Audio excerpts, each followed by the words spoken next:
वक्रतुंड महाकाय सूर्यकोटि समप्रभ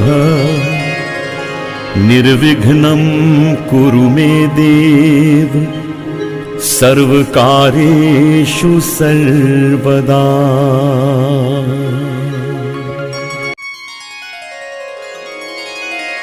भक्ति बिंदु चैनल में बहुत बहुत स्वागत है। तो दोस्तों, आज की वीडियो में आपको सुनाने जा रही हूँ ब्राह्मणी और तिल के बीज पंचतंत्र की कहानी। तो दोस्तों, वीडियो को लास्ट तक जरूर देखना और वीडियो को लाइक सब्सक्राइब करके घंटी पर जरूर क्लिक कर देना। तो चलिए मैं आपको आज की कहानी सुनाती हूँ। बहुत समय पहले की बात है। किसी गांव में एक गरीब ब्राह्मण रहता था। एक दिन उस ब्राह्मण के घर कुछ अतिथि आए। ब्राह्मण की स्थिति इतनी खराब थी कि उन अतिथियों को खिलाने के लिए घर में अनाज तक नहीं था। इस स्थिति को लेकर ही ब्राह्मण और उसकी पत्नी के बीच थोड़ी कहासुनी होने लगती है। ब्राह्मणी कहती है, तुम्हें पेट भरने योग्य अनाज कमाना भी नहीं आता है। इसी का नतीजा है कि आज घर में अतिथि आ खड़े हुए हैं और हमारे पास उन्हें खिलाने के लिए कुछ भी नहीं है। इस पर ब्राह्मण अपनी पत्नी से कहता है, कल कर्क संक्रांति है, मैं कल भिक्षा लेने के लिए दूसरे गांव जाऊंगा। वहां एक ब्राह्मण ने मुझे आमंत्रित किया है। वो सूर्य देव की तृप्ति के लिए कुछ दान देना चाहता है। तब तक जो कुछ भी घर में है उसे आदर सत्कार के साथ अतिथियों के सामने रखो। ब्राह्मण की यह बात सुनकर ब्राह्मणी कहती है, तेरी पत्नी होकर मैंने कभी सुख नहीं भोगा है। न कभी खाने को मेवा मिष्ठान मिला, न ही धान के वस्त्र और आभूषण। आज तू कह रहा है कि जो भी घर में पड़ा हो वो अतिथियों के समक्ष रख दो। जब कुछ है ही नहीं तो मैं उनके सामने क्या रख दूं? पड़े हैं तो बस एक मुट्ठी तिल, तो क्या अतिथियों के सामने सूखे तिल रखना अच्छा लगेगा? पत्नी की यह बात सुनकर ब्राह्मण कहता है, ब्राह्मणी, तुम्हें ऐसा बिल्कुल भी नहीं कहना चाहिए। कारण यह है कि इच्छा के अनुसार किसी भी मनुष्य को धन की प्राप्ति नहीं होती है। जरूरी है तो पेट भरना, और पेट भरने योग्य अनाज तो मैं ले ही आता हूँ। अधिक धन की चाहत अच्छी नहीं, ऐसी इच्छा का तुम्हें त्याग कर देना चाहिए। अधिक धन की इच्छा के चक्कर में मनुष्य के माथे पर शिखा बन जाती है। माथे पर शिखा वाली बात सुन ब्राह्मणी बड़े ही आश्चर्य से ब्राह्मण से पूछती है, अधिक धन की इच्छा में माथे पर शिखा हो जाती है? मैं कुछ समझी नहीं, जो भी कहना है खुलकर कहिए। ब्राह्मणी के इस सवाल का जवाब देने के लिए ब्राह्मण अपनी पत्नी को शिकारी और गीदड़ की एक कहानी सुनाता है।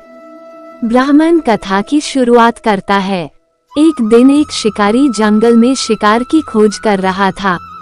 जंगल में कुछ दूर आगे बढ़ने के बाद शिकारी को एक काले रंग का पहाड़ जैसा विशाल सुअर दिखाई देता है। सुअर को देखते ही शिकारी अपना धनुष उठा लेता है और कमान खींचते हुए सुअर पर निशाना लगा देता है। कमान से निकला हुआ तीर तीव्र गति से सुअर को घायल कर देता है। घायल होने पर सुअर चिंघाड़ता हुआ शिकारी पर पलटवार कर देता है। सुअर के तीखे दांतों से शिकारी का पेट फट जाता है।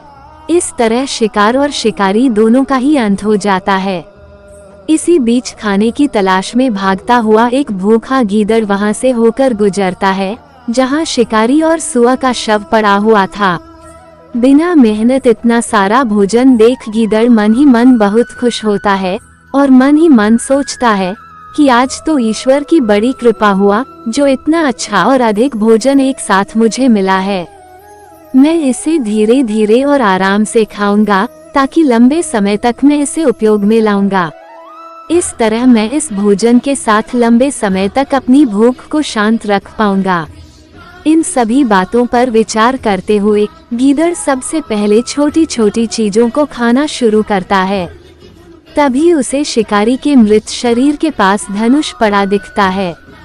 गीदड़ के मन में पहले उसे ही खाने का विचार आता है और वह धनुष पर चढ़ी डोर को चबाने लगता है। गीदड़ के चबाने से धनुष पर चढ़ी डोर टूट जाती है और डोर के टूटने से धनुष का एक सिरा वेग के साथ गीदड़ के माथे को भेदता हुआ ऊपर निकल आता है।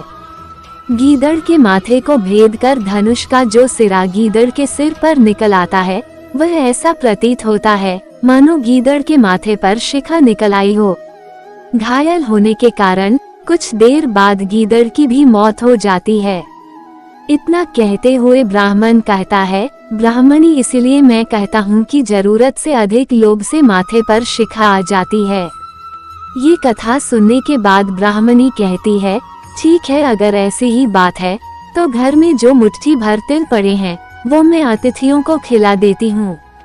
ब्राह्मणी की यह बात सुनकर ब्राह्मण संतुष्ट होता है और भिक्षा मांगने के लिए घर से बाहर निकल जाता है। वहीं ब्राह्मणी भी घर में पड़े तिल को धूप में सुखाने के लिए फैला देती है। तभी कहीं से एक कुत्ता आ जाता है और उन साफ तिलों पर पेशाब कर देता है, जिससे सभी तिल खराब हो जाते हैं। तिल के खराब हो जाने पर ब्राह्मणी काफी परेशान हो जाती है और सोचती है, यही तो तिल थे जिन्हें पकाकर मैं अतिथियों को खिला सकती थी, अब मैं क्या करूं? काफी देर सोचने के बाद ब्राह्मणी को एक तरीका सूझा। उसने सोचा कि अगर वह गंदे तिलों के बदले साफ तिल देने की बात कहेगी तो कोई भी आसानी से मान जाएगा, साथ ही किसी को भी इन तिलों के खराब होने की बात पता नहीं चलेगी। इस विचार के साथ वो उन तिलों को लेकर घर घर घूमने लगी। ब्राह्मणी की यह बात सुनकर एक महिला वह तिल लेने के लिए तैयार हो गई, लेकिन उस महिला का पुत्र अर्थशास्त्र पढ़ा हुआ था। उसने अपनी माँ से कहा कि इन तिलों में जरूर कोई न कोई खोट होगी, वरना कौन साफ सुथरे तिलों को गंदे तिलों के बदले देने के लिए तैयार होगा। पुत्र की यह बात सुनकर महिला ने ब्राह्मणी के तिलों को लेने से मना कर दिया। कहानी से सीख, हमारे पास जो भी होता है हमें उसी में सुखी रहना चाहिए। किसी के पास ज्यादा चीज देखकर दुखी नहीं होना चाहिए। तो दोस्तों, ये कहानी आपको कैसी लगी कमेंट अवश्य करें और इसी तरह की वीडियो को देखने के लिए आप मेरे चैनल को लाइक एंड सब्सक्राइब कर लीजिए और बेल आइकन को भी दबा दीजिए ताकि मेरी आने वाली सभी वीडियो का नोटिफिकेशन आपको सबसे पहले मिल सके। और वीडियो को अपने दोस्तों के साथ भी शेयर करना ना भूलें। राधे राधे।